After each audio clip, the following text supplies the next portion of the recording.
welcome to this being the inaugural episode for Macedon Cast, which is my new podcast, and I'm so really glad to be here. Now, let's first of all let's explain for those of you who were listening from the El Macedon podcast and the Macedon podcast. This is absolutely a different podcast, and even though the first episode is coming out in English, it doesn't mean that they are gonna be in English. The English episodes will go onto air on Tuesdays, and the Spanish episodes will go onto Wednesdays. So, one thing that we have to make clear is that the English version and the Spanish version is not that we are doing two podcasts and translating the other.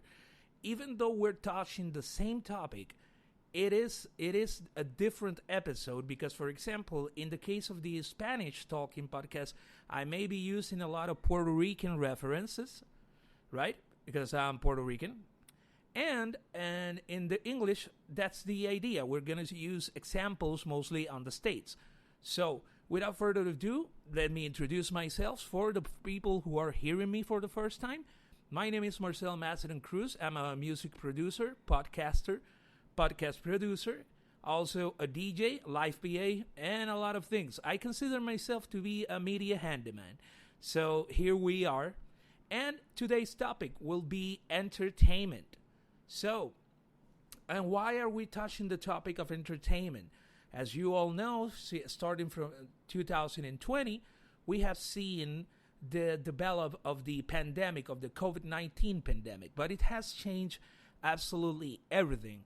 The way in which we approach shopping, the way that we approach and consume music, and as well the way that we approach and consume any form of media or entertainment whatsoever.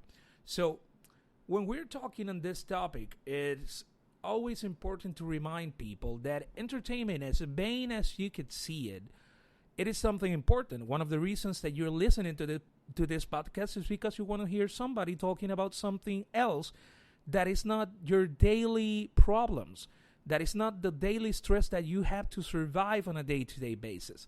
So, on a psychological level, what entertainment is something that it is important. That escape, it is important so that we can keep balance with the day-to-day stress that we have to go through.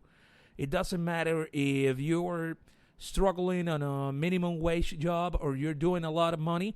Either way, what you do in your job, it accumulates stress.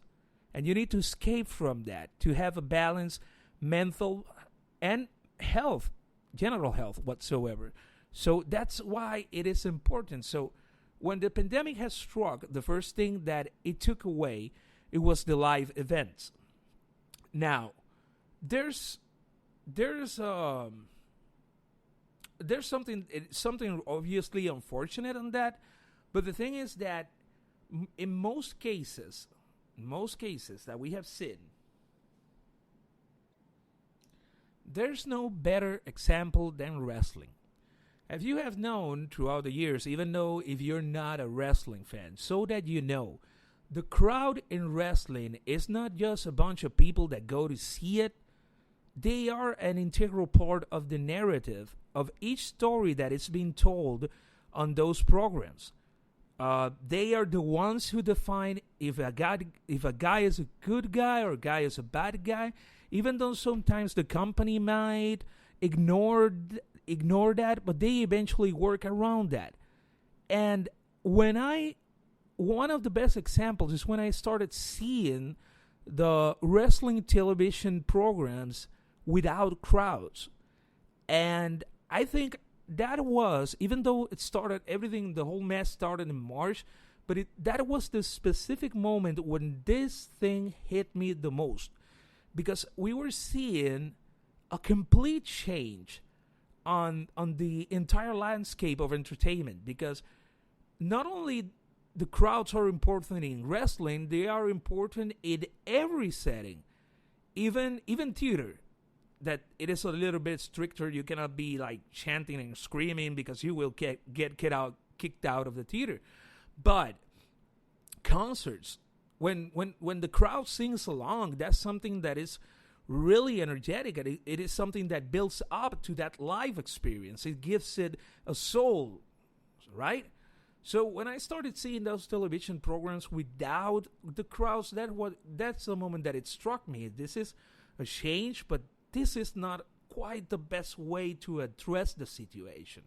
Then you started seeing it on the late night shows, but it didn't struck me as much as it did with wrestling, because on late night shows you can take a loop of people clapping, take a loop of people laughing, but you cannot recreate that exactly on wrestling. That is, it is a completely specter of sound, if you may, that it's energetic and you can almost feel it. And that happens also in live music concerts. So the next thing that I saw, I think it was the closest thing that I saw to an evolution on the entire problem, was when David Guetta, the DJ from France, for people who don't know him, David Guetta did a streaming event. It was, if I'm not mistaken, it was in Miami, around the Biscayne area, by Centennial Park, where there are the big condominiums areas over there in Miami. So he got into an excellent location, and this, I call it an upgrade because it was even though, I'm gonna be completely honest, it's not that I'm a David Guetta hater, but it's not that my first inclination of hearing something will be David Guetta. But the thing is, I have to hand it out to the production crew and himself, because they pull out a really, really warm felt streaming event, and it was really good. The main point of this is that, in difference of wrestling, in this event you had people on the balconies, so you had an interaction, even though you could not. It is not the same as a roaring crowd. The thing is that it was really magical, because David Guetta found a way into making the crowds be there without going on an unsafe environment. Because the problem here is as sad as it is, as shocking as it is, this is a health problem. And even though we don't like it, and I include myself on that, I love live events. I love seeing an artist live. I love that, but you have to think of safety. You have to think of health first, even though it is really hard. So David Guetta managed to get the crowds back into the streaming arena, while other people, what mostly they do is to take iconic locations and make literally movies. Instead of concerts, we were getting movies. But it is sad, because I thought more artists were going to be following this example that was set by David Guetta. Especially one band that struck me a little, it was Metallica. I was kind of hoping that, since they are innovators, we're talking about the only music act that have performed in most continents in the entire world, especially with what they did in Antarctica. Sorry for that. So that's an example. If you get a lesser crowd, apply a little bit of social distancing, you still have the crowd there, and you can pull off a concert. There's many ways of doing it. We have the technology, but the thing is that it is the shock and awe, but we are way beyond the shock and awe. So later on, wrestling, what they did is that they started putting these monitors, and they put people faces that they were watching at home, but you cannot define them. And that was another thing that struck me. It is that even though we're prouing ourselves on 4K and 8K, what that did is that it shows us that we are way, way far away. We thought that we were close on the perfection on the visual end of the spectrum, but we are way, way away. So funny thing is that everything that we're watching 4K and 8K today, in a couple of, say like 10 years or 12, is going to look like things that we used to look on the 90s. So the thing is that eventually, in 2021, places started opening up.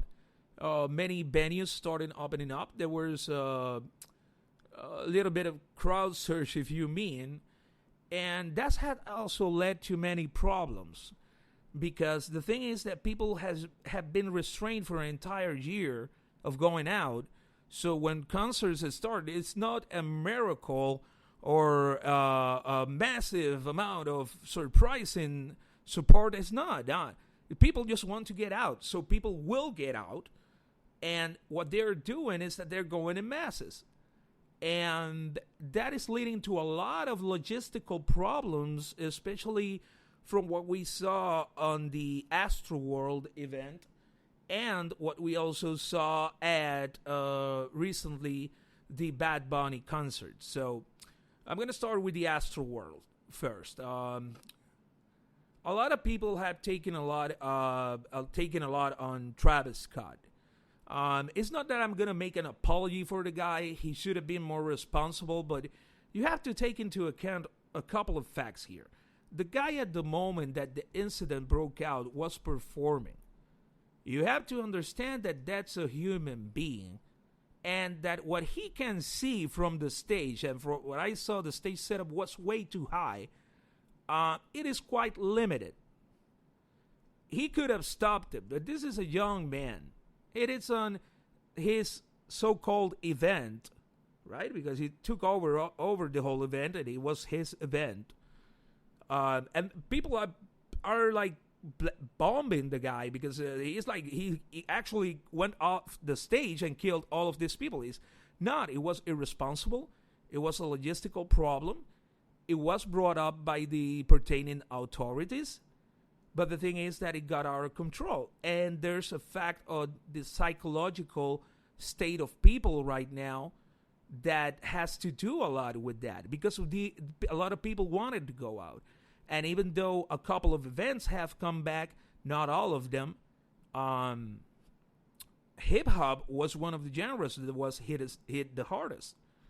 And I know personally of local artists right here in Puerto Rico, trap artists that have been struggling. You see them with all these Porsches, SUVs, and everything, but they were struggling to make payments on all of those stuff because they live from the live performances as well. So the Astroworld incident, it is unfortunate. It was a lot of irresponsibility on the entire production crew because there should have been someone there besides Travis who has to be all over all of the aspects of the production. If Travis did not find a person to run the event, because you're going to perform. So in the hour before that performance, the hour you're going to perform, those 2 hours you are in your artist mode. And you're going to be in a producer mode. Something that he kind of did, but really vaguely when he notified that someone fainted. Because that was his range of view. This was around 100,000 people. It's a lot of people. And the problem is that then afterwards, everybody was bombing Travis. Like he was the new devil or something like that. And it's not like that. It was irresponsible. I think, obviously, there's lives that were taken and there's accountability to be had. I'm not saying that it doesn't.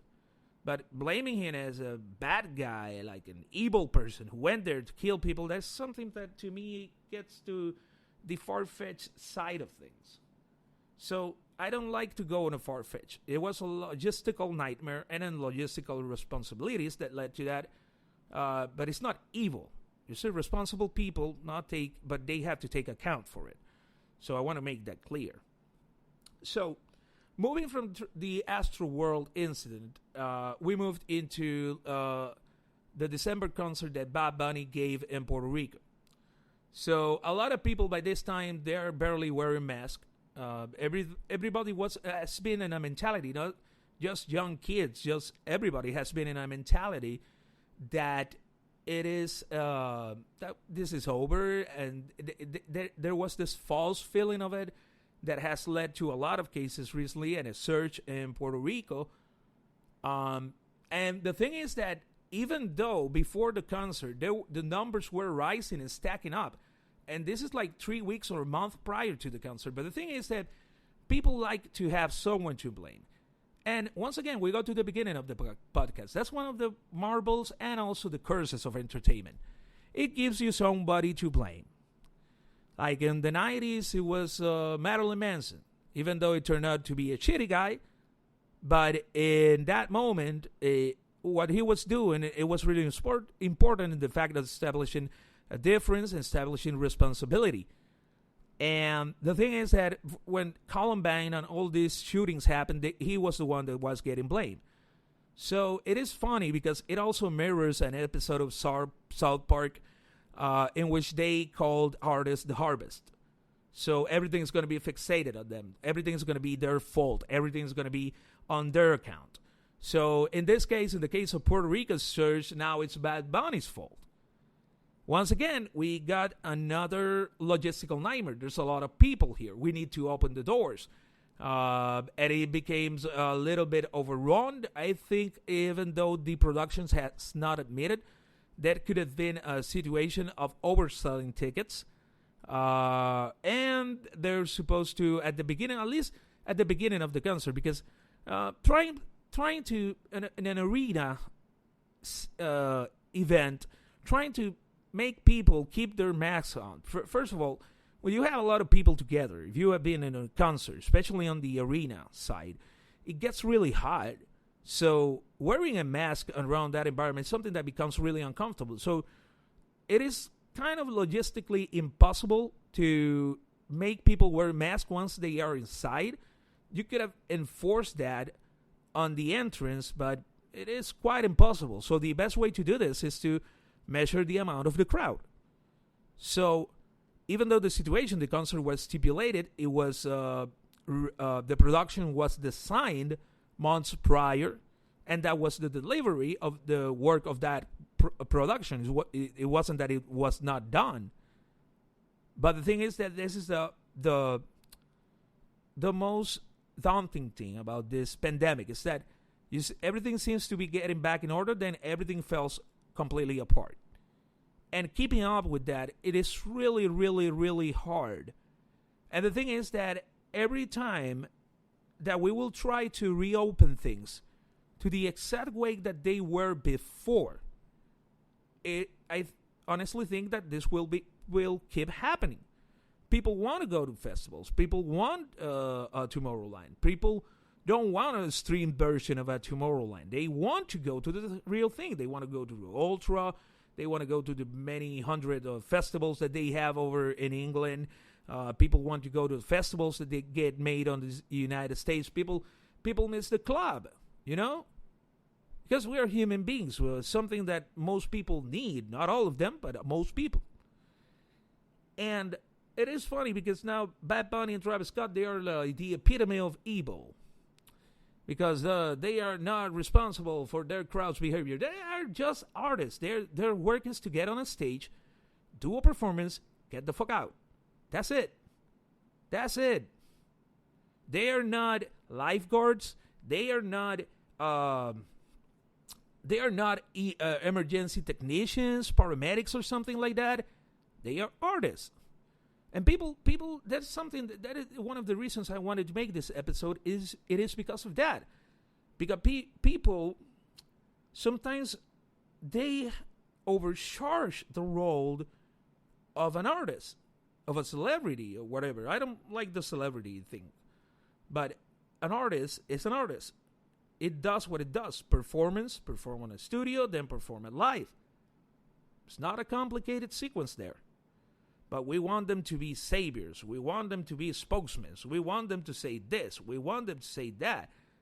And that is something that even helps to the animosity that a lot of most adults, because at least in Puerto Rico, even though you don't believe this, a lot of people who are above the age of mostly 40 and up, they are not big fans of Bad Bunny. In fact, it's quite the opposite. And the thing is that in my case, I'm not against the guy. I loved his story. The kid started from way down below.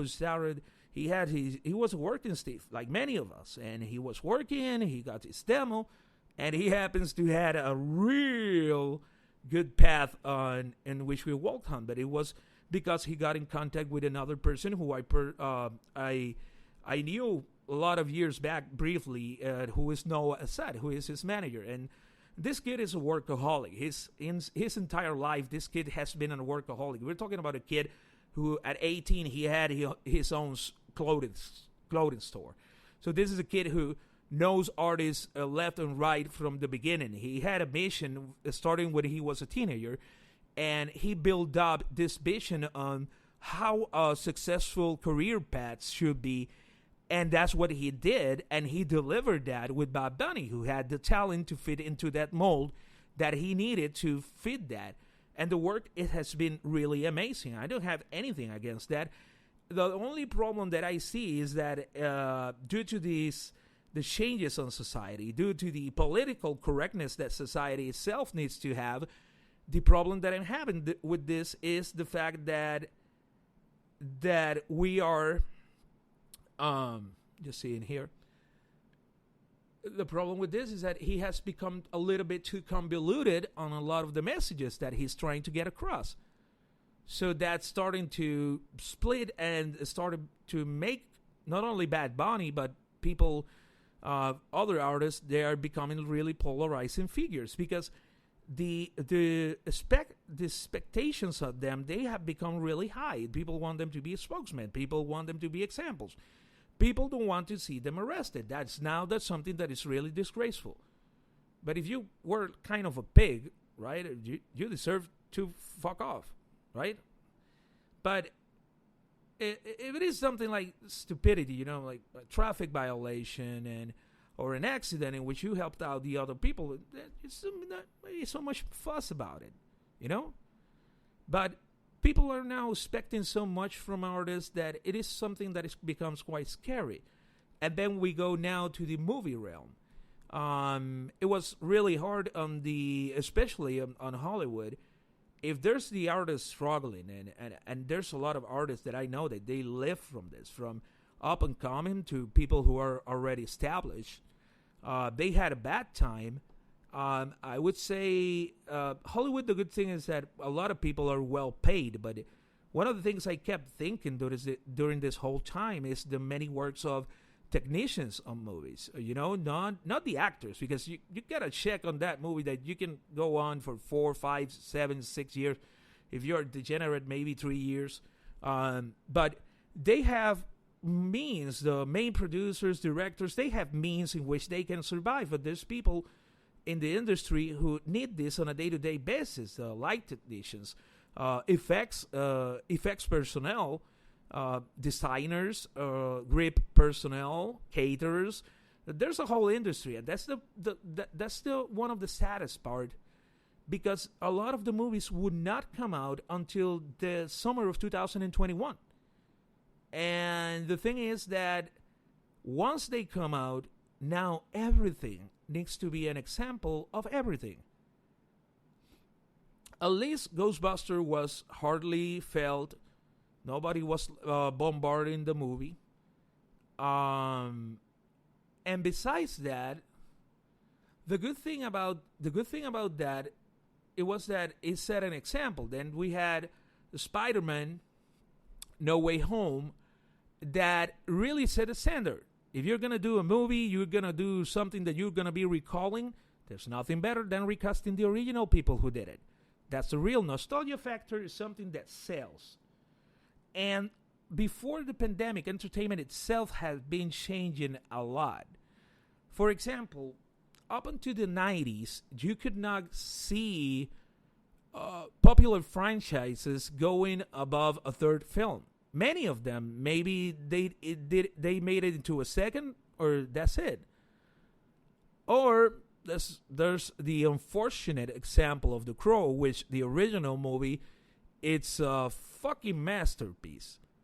The original movie is a masterpiece, but it spawned like 4 sequels that they're cringeworthy, and they are so bad, but they don't fall in the so bad that it's good category. It's like bad, simply bad.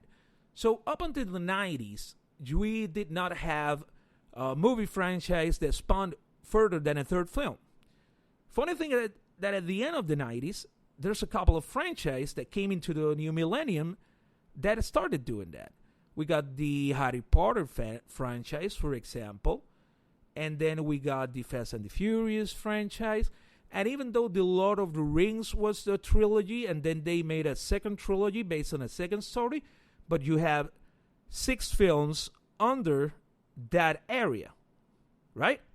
So when you look at that, there's a lot that has changed in entertainment. So movies, especially what we have seen through through the MCU, the Marvel Cinematic Universe, they can now spawn 20, 30 movies if they are done right, if the narrative feels right, and if the narrative goes now. Because now we got the good thing that has happened, especially that's something that I think to credit a lot in the case of Lord of the Rings and the Harry Potter franchises, is that they went beyond their own fantasy genre, and they started touching all of these genres because they asked the question, you have to layer the characters. When you layer the characters, they are more interesting, and you have this mixed feelings going about them, and it works. It is something that fortunately it works. So when you keep seeing it is something really, and recently, 2021, both franchises came into the 20-year anniversary, which is a landmark. And I also saw the Return to Hogwarts, which was the Harry Potter special. It was something really beautiful. My main critic on it will be that I was expecting a little bit more of a tribute to Alan Rickman, because honestly, I don't like to take sides on the whole Harry Potter against Lord of the Rings. People who know me know I'm kind of I lean more to the Tolkien side. But that doesn't mean I have to hate Harry Potter. I love the Harry Potter franchise. So, but I expected that, because something that kept me on the Harry Potter franchise was the immense layering on the Severus Snape character. It was something that was really amazing, and I think, and the cast also agrees on this, at least, that nobody could have pulled that better than Alan Rickman. He did a magnificent job on being this kind of this annoying authority figure to this confused villain figure, and then redeeming himself. But the way that he did it, the complexity of this character, it was made this something really special, that it wasn't just for kids, it was for everyone. Because it was one of the best characters that I've seen ever. It was Severus Snape. And the thing is that it was really beautiful. Besides that, that's my only thing with the Return to Hogwarts. I think mostly Alan Rickman should have got more credit than he got. I know that if he would have been alive, he would have been the whole narrator of the thing, but kind of forgetting about him because it was obvious the reason why we didn't saw J.K. Rowling in it, but Alan deserved more time on that. And something that it was really unfortunate is that on the case of the Lord of the Rings, it was just Stephen Colbert who made a video, and then he made a couple of episodes going on the topic. Fortunately, a figure made that, because the unfortunate thing about Lord of the Rings and the Harry Potter franchise is that Lord of the Rings was made by New Line Cinema. So New Line Cinema, what it does is that it takes franchises that already sell in merch, or they take new stuff and they just made the movie and they just let it out. It's not like Warner Brothers, that when they get this kind of IPs, they want to control. And I think that was one of the reasons why the Tolkien, the sons of J.R.R. Tolkien, were really resistant of working on Warner Brothers, because they like to be really hands-on when they get the IP. So New Line Cinema was to respect that line of work, but it's not a studio that was going to work on the merchandise, that was going to work on that on a long run. That was not it. The thing is, because the Harry Potter franchise had that going for them, that it was Warner Brothers. And Warner Brothers, they were going to make toys, they were going to make this, they were going to make that. The thing with New Line Cinema, that it didn't. Even though it was at that time kind of a dying studio, the thing is that eventually, the good thing about Lord of the Rings, I think Warner Brothers ended up buying the catalog, but they cannot touch the movies or something like that. And the thing about the Lord of the Rings trilogy is, if it would have been made, both would have been made by Warner Brothers, it would have been working just more than fine. Because the thing is that Warner Brothers would have made an entire universe, we would not have just rights of Laura Rodriguez. We would have like 3 parks: a Fellowship Park, a Return of the King Park, or maybe a Mordor Park. I don't know. But the thing is that it did a lot of good things. It opened the world to the many amazing things that are in New Zealand. It gave the world. It got 17 Oscars. When there was this whole beef of the Harry Potter against Lord of the Rings, that was like the finishing fatality argument. Oh, but Harry Potter has sold so much, and it has like 8 movies. You only got 3. Yeah, but we won 17 Oscars, you know. But no, I honestly don't believe so much on having that beef. I think it is really stupid because they're really great movies. They're really great stories, and from the standalone point, they're really good. You don't have to hate them. They're good stories, and I love them both. So there's nothing bad about that. I love one more than the other, but I love them both. I'm not a hater. So, unfortunately, The Lord of the Rings did not get like a huge boom 20th anniversary. But for those of us who are fans, well, we got a treat thanks to Stephen Colbert. And besides that, we're moving on, and these films are treasure, and that is something that we need to remind ourselves of. Now, we move to the last surprise of 2021, which was the movie Don't Look Up. In that movie, it stars Leonardo DiCaprio and Jennifer Lawrence. We saw that it was this, not giving spoilers, it is a disaster flick. An asteroid is about to hit Earth, and everybody is like being everybody in these days. And a lot of people had got pissed off. And that's something really funny because from not liking it and not liking it, it has become like I have to say, and I have to write 3 paragraphs saying why I didn't like this movie. And it's like, why did you need to do that? You didn't like it. It's like, I don't know the boss. I don't like it. That's your statement. Why do you need to explain yourself so much if you did not feel offended? And that's the thing. It offended a lot of people because people want to believe that humanity is something that is completely perfect and that we will never fall into so much stupidity. But the thing is that it is exactly at the phase that we are. If something like that happens right now, I would think, and I could possibly think, that even if we don't have a Trump-esque figure on the White House, even with Biden, I think that will happen. Because there's people who want to look constantly good on the media as Democrats. The Republicans, they don't give a fuck. They want to look good to their base. And even if they say not shit, they don't care. But I think it's the same scenario if it is Democrats or if it is Republicans. But a lot of people took a lot of offense into it, and they were and that's another thing. I'm not a huge fan of cancel culture.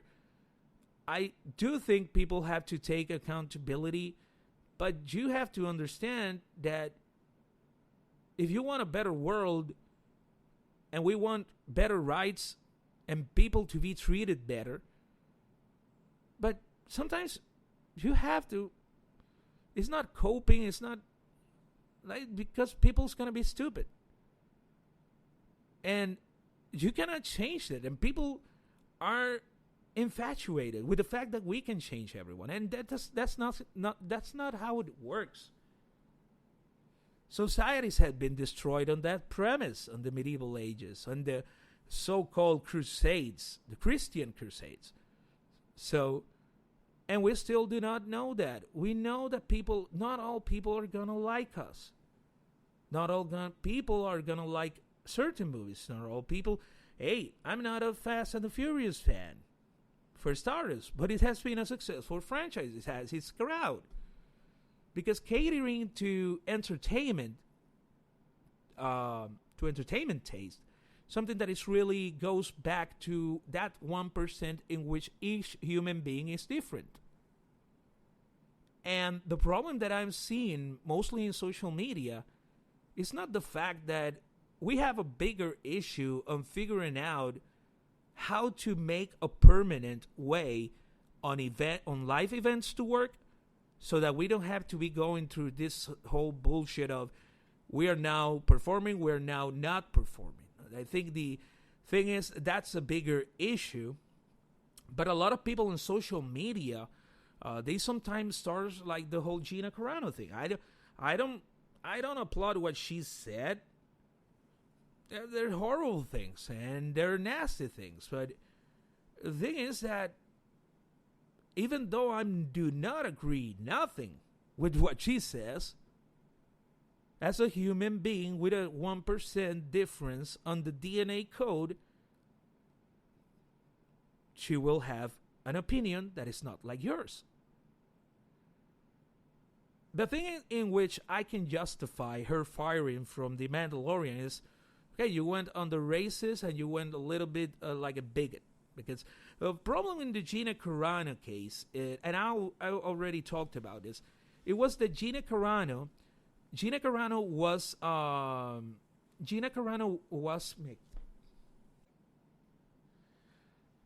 okay. Just seeing some of the stuff over here. So going back into the Gina Carano case, so she asked for it, and I have to give it to Disney because she was asked to stop at first. It wasn't like the James Gunn case. James Gunn case, I think it was really a bit unfair. The kid was raised in Texas, for God's sake. And he made some racist comments when he was a young kid, that he wasn't the director that he is today.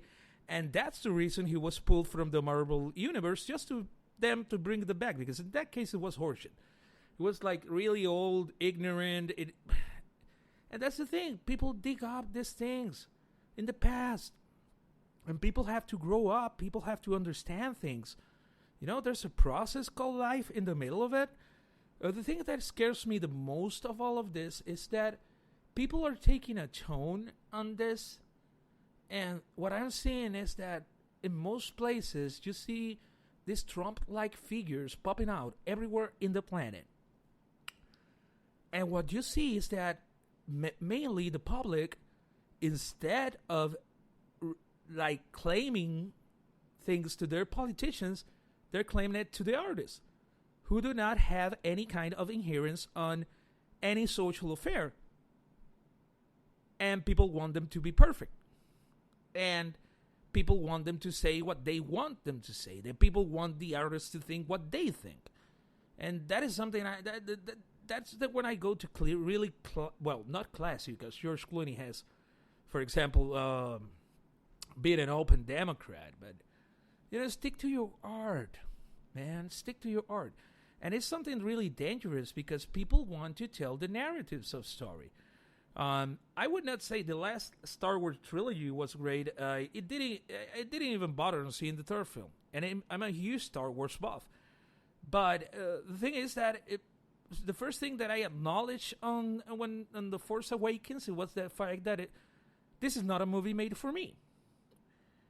And with that, I go into The Matrix.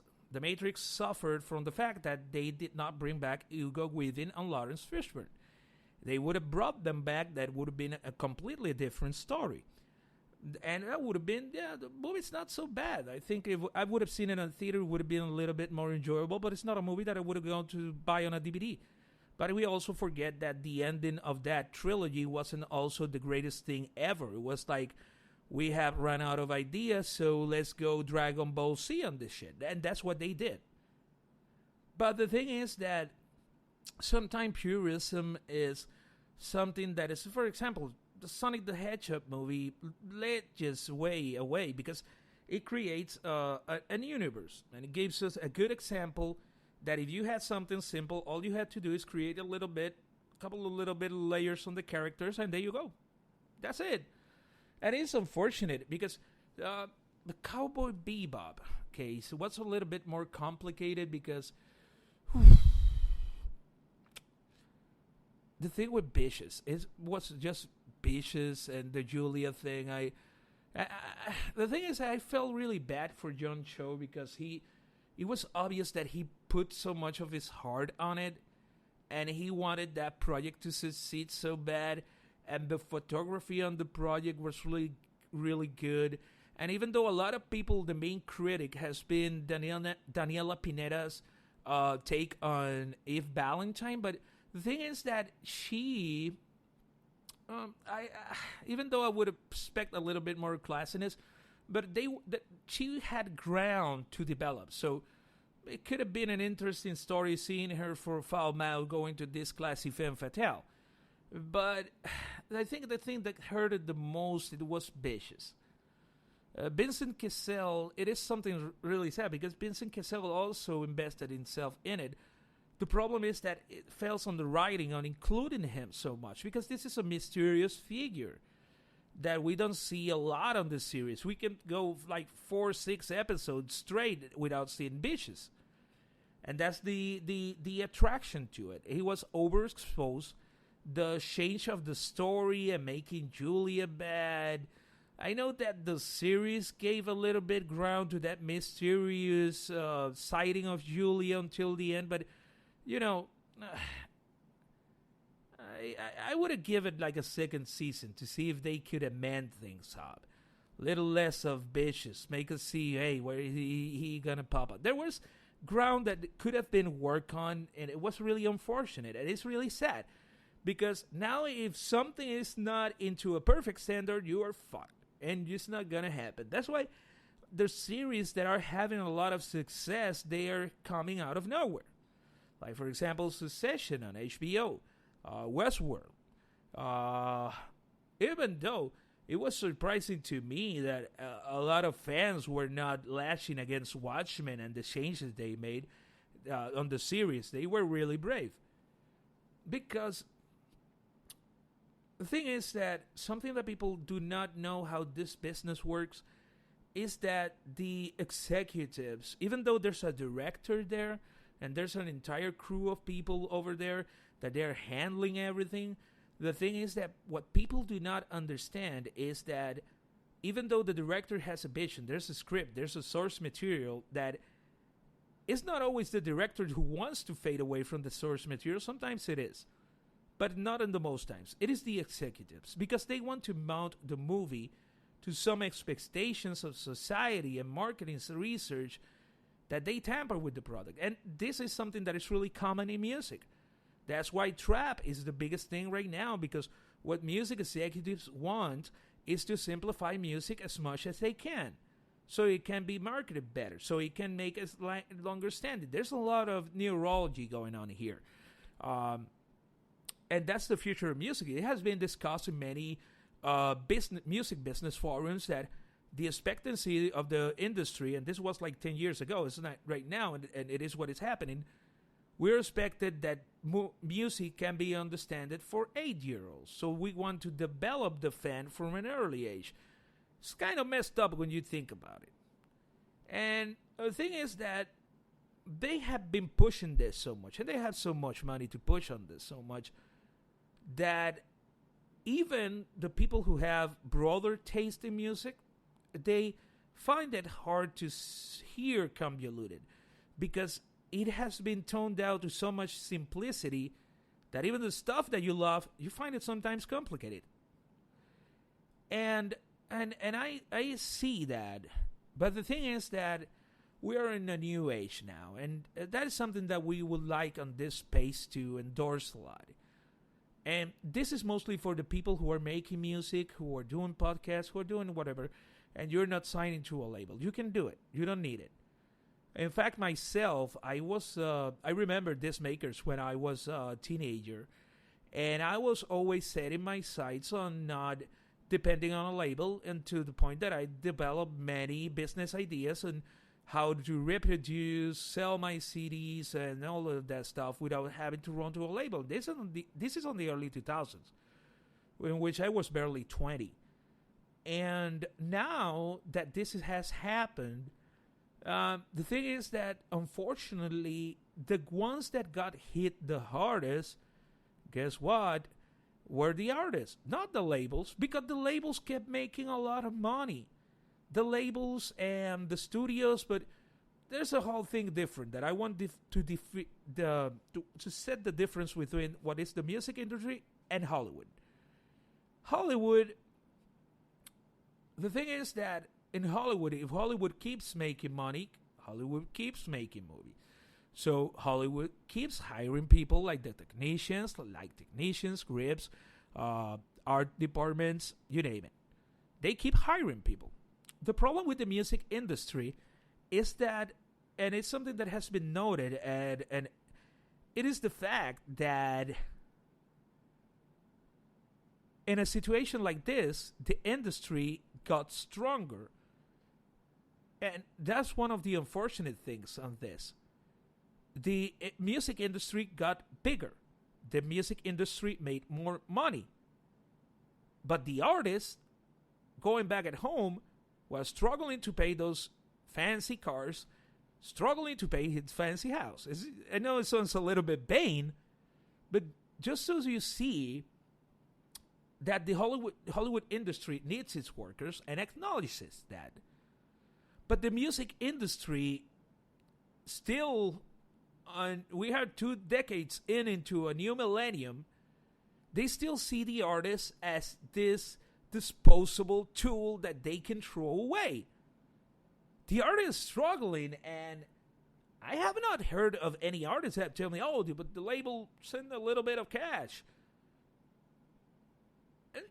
It is really sad because artists that were on 360 and 180 deals, for you, those of you who don't know that 360, they literally own your soul, and whatever you do, how many times you breathe, and your heartbeat goes in a day, to a 180 in which they practically own half of everything that you do. So those artists are completely royally fucked. They're fucked. There's no way around that. And they got hit the hardest. And we're not seeing a music industry going into psychological, neurological research to see how we can make a sustainable life event or life environment. Because you have used the resources to rip the artists and to rip the fans, but you cannot use the resources to give the artists a resource because they don't give a shit about live performances as long as the music keeps on streaming. And that's why if you're an artist, you're not signed to a label, don't fucking sign with a label. That's something that one of the most overrated things. You can go to a lot of people. Right now, I handle most of my stuff through Lander. I'm really thankful of them. But the thing is that you have a lot of opportunities in your hand. And you have to take them. The music industry, even though we have seen a lot of shit with the Harvey Weinstein case and some stuff like that, because you cannot deny you are a god handling throwing away hundreds of millions of dollars every time each goon walks in through a door. You're going to feel a little bit like a god yourself. And that's something that gets into this guy's head, and they start doing shit that they know that they should not do, but they think they are above everything because they are given $100 million handouts. And that's a problem over there. But besides the whole conspiracy and the whole Harvey Weinsteins of the world, Harvey Weinstein is not the entire Hollywood industry. Harvey Weinstein was just a rich guy who had a great position. He worked his ass off. I don't know. I don't give a fuck. But the thing is that you cannot label Hollywood, and you cannot make that comparison with the music industry, who has become genuinely evil. Genuinely evil. During this whole time, I have not heard a single artist say the label took care of something. The label took care of this. I have heard of managers or small labels. But I'm speaking of the big labels. Not the hip-hop label of the artist. The big one. Universal, Sony. Those are the ones that I'm speaking about. The two biggest. The two bigs in the world. And they have done jack shit to their artists. They have done nothing. They have left them swimming. Interscope.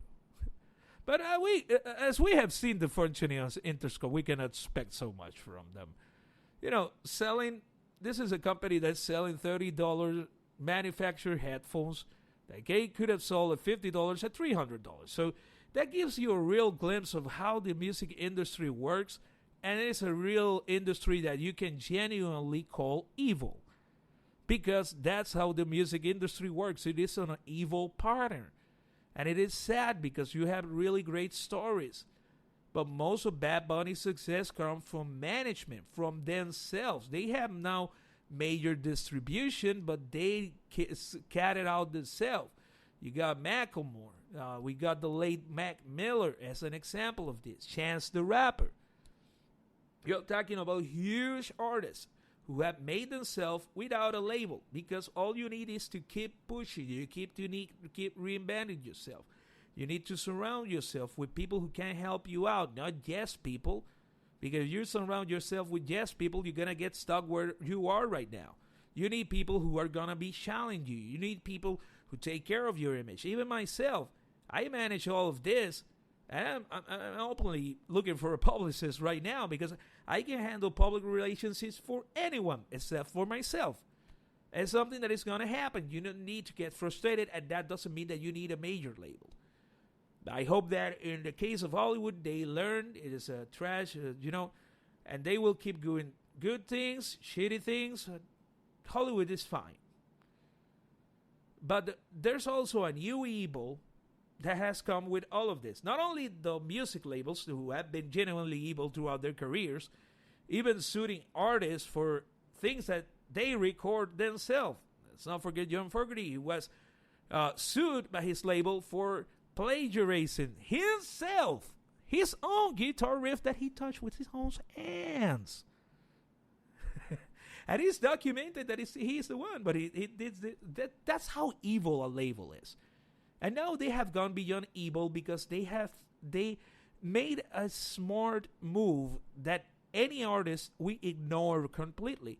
And they were behind closed doors, really silently, going into the streaming platforms and telling them and giving them a lot of money so that they can have better shares and then fuck the artist over. And if you go independent, sucks for you. You're going to make only 8 cents on that stream. That's it.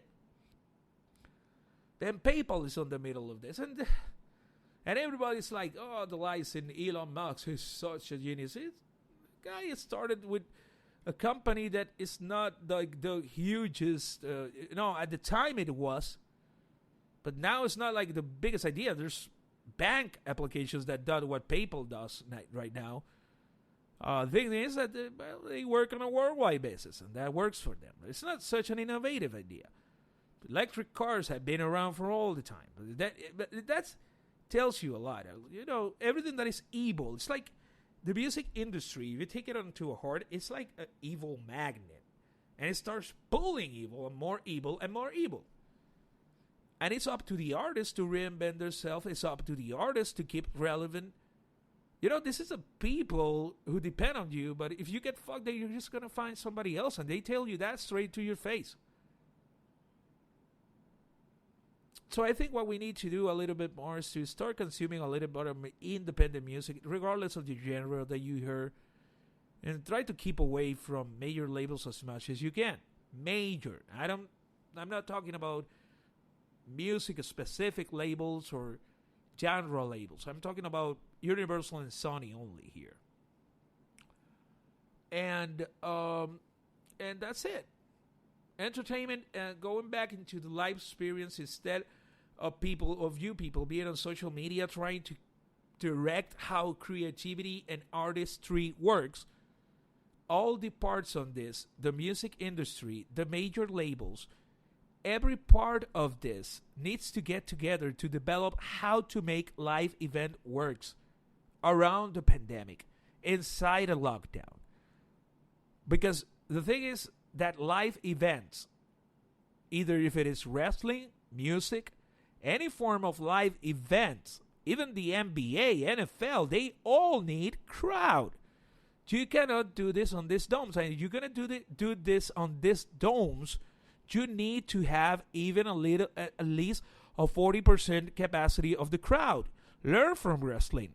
Tape the crowd on one side, not both sides. Okay? You tape the crowd on one side. Make sure you keep on social distancing practices. Maybe add a fit. But crowds need to be on live events. And I personally had the experience on being on a stream myself last year. It is on YouTube if you want to see it. Performing as Macedon, which is my, I do mostly drum and bass and heavy music. And it wasn't a bad experience, but it was not beyond me playing with a couple of friends and people that I tend to care a lot. But it was just that. And it didn't have that pop of a live event.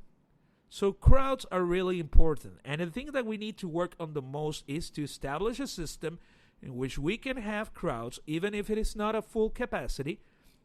That crowd can be heard by the artist, can be recorded if someone is recording it, because crowds are the part of life in music. If not, we're going to be interchanging artists every 2 months. And whoever was relevant in January, it will not exist on April. And it will become too much of a convoluted industry. You will only having worked for a year the most because you made a hit, but you died and you had this tour, but people are starting to show less because where I'm seeing the music industry moving is that they're going into this way. So that's where the music industry needs to be working right now. Okay? So a little bit here. So that's it for the first inaugural episode of Macedon Cast. I'm really happy that you were here with me. So as I told you, English episodes will go on live on Tuesdays. The Spanish talking episode, the classical ones, they will go on Wednesdays. Stay tuned because there's a new EP from Macedon coming up, Oblivion, available on all platforms. It will be at late January 2022. And you will hear a little bit less of that because I want to make this as timeless as I can. But this is like a small spot on the end. So I'm really happy I've been doing this project because this is what I want to do. I want to give you a perspective on entertainment, the importance that it has, the value that it has. So, without further ado, this is the first episode, and I hope it will not be the last. So this is Marcel Macedon Cruz saying goodbye.